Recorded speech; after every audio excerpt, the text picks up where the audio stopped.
In this video, we're going to learn how to crop our images. Before we do that, we're going to drop two images in our timeline, or all the images that you want to edit them. Click the first images and you go here resize. Then you click the size that you want to be resized them. Click confirm, and you have to do the same way for the next images. Resize, go the size that you want to do it, confirm, and we resized our images. This is the way that we have to do also with videos.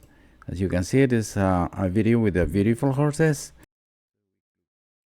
We click resize, the size that we want, we adjusted the images, we click OK, and we do the same way with the last images.